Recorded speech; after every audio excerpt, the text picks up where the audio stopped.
We're on the job site. This is the final phase of this big project that we've done. So we had two pours here. We had the rear and then this front area of the driveway. It's curing out real nicely. This is the final pour. This is the off-site. This required an inspection and a special mix design. That's why this is the third phase. Let's do it. Hi, David Odell here with Odell Complete Concrete. Today we're doing this off-site apron approach to a residential driveway. It's a pretty simple one because the curb and gutter's still in place. Sometimes when you got to take out that, it becomes a little bit, sometimes you got to do them separate pours, the curb and gutter from the actual sloped approach. Sometimes they'll let you pour it together. In this case, we didn't have to deal with that.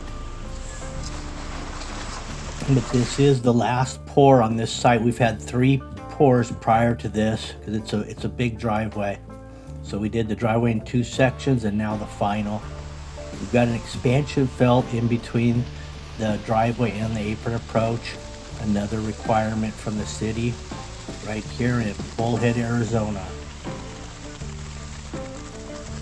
This mixed design, let's see what it is. It's a 3/4 rock, and I believe it's just a basic 2500.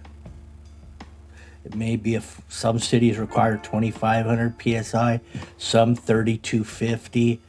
I think LA County is 4500 psi, 1-inch rock.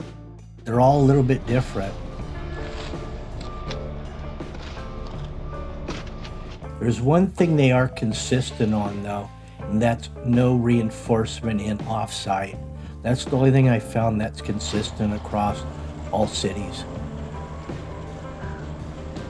One other thing to mention that they're consistent in, and that is no fly ash.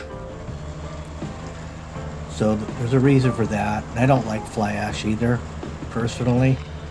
I think it discolors concrete and weakens it and does a lot of weird stuff to it. So I like just straight cement. Dries better, finishes better. Dries a little quicker than when you start throwing a bunch of ash in there, but your end result's better.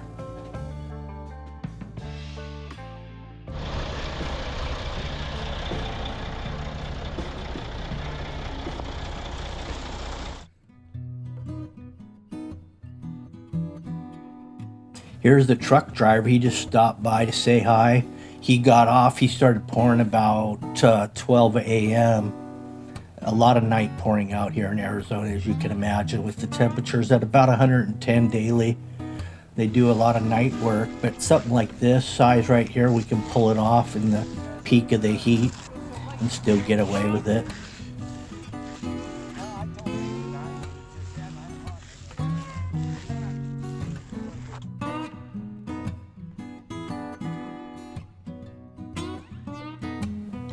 So you got your standard joints at the bottom of your X, right up to the where the driveway intersects. It's usually about 2 foot.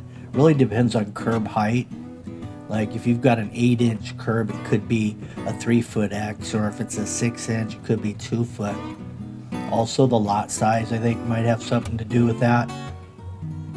Like I just did one recently, not this particular one, but I did one down in San Clemente, Cali, and that was a 2-foot X on a 8-inch curb face, so a pretty drastic slope.